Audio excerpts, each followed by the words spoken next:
just when I was starting to grow my channel and get some attention for the work that I was doing online, I got an invitation to be interviewed. One of the very first people that ever wanted to interview me. In fact, I think this was probably the second person that ever asked to interview me on his own channel.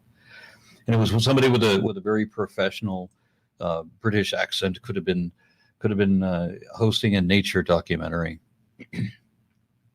and that was DPR Jones, who had his own channel. He was a lawyer, and he was taking on aspects of YouTube at that time, and a number of religious extremist activists that were infringing on other people's space, and he was very handy and capable of what he was doing.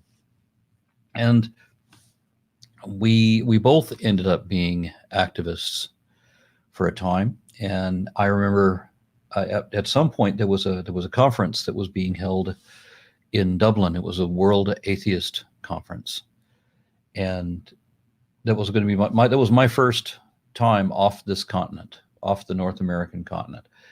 And DPR Jones went.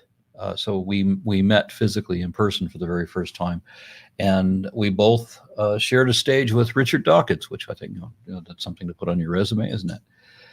And had a great time, became fast friends.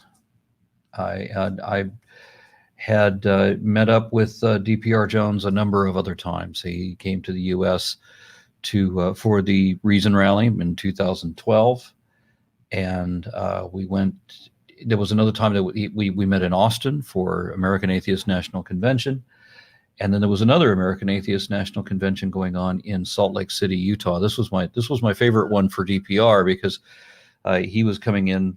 He was going to fly straight to Salt Lake City, and I told him, no, you're not going to fly right into America's most boring city.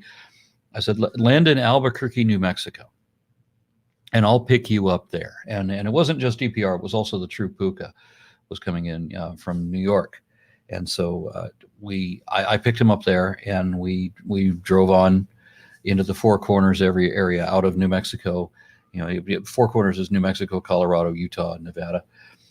Arizona, excuse me. And so I drove him around all that. And when I first presented the idea to him, I remember him whinging a bit, as he said, "You want me to sit in a car for literally hundreds and hundreds of miles?" But as it turned out, he enjoyed the trip very much. Of course, there's some stunning desert vistas, and he brought a nice high quality camera, was shutterbugging the whole way. The road into it wasn't just the desert vistas and all of that, and there was a lot of other scenic things to see. We had a great road trip. It would have made a nice road movie.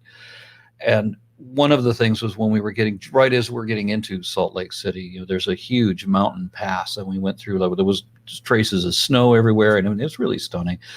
A beautiful way for an Englishman to see the United States. And I remember when we went to the Salt Lake City thing, and then I had another trip planned that I tried to keep secret from him, which was that we went from Salt Lake City to go to Las Vegas, Nevada, where I'd booked a room at the Stratosphere Hotel, and of course we went up and down the Strip and everything, and then we went from there to Hoover Dam, to Grand Canyon, to Meteor Crater, and then on back to Albuquerque so he could fly back. And DPR boasted to me that was the best trip he'd ever taken in his life. And I let him drive for a little bit in my car, even though he's driving on the wrong side of the road. I remember he made me pull over so we could take a picture of one of the road signs where just as we're pulling out of Salt Lake City, it says Las Vegas, 451 miles. And he goes, nothing in England is 451 miles away, which is great. Subsequently, there was an event that went on in Dallas, and so DPR has been to my home, stayed with me for a few nights, and I had been to his in Nottingham, England. He secured, when we were coming through that area, he managed to get the house next to him is like one of those duplex kind of things. It's British housing, so they're all very close together, and in like what do they call those? I guess townhouses. And the one next to him happened to be vacant at that moment. And so he secured that we could use that house. And so we're cooking together and hanging out together and all of that. And it both in Nottingham and in Manchester and in London. And it's surprising for two people who live in different countries that we would meet up so often for so many different events. And I very much appreciated the relationship that we had, and I was very saddened to hear that he had a month or so ago collapsed, and there was no reason explained to me. I know there was an investigation, but I never heard the result of it, and I never actually, I never requested to know what the result was. It didn't really matter.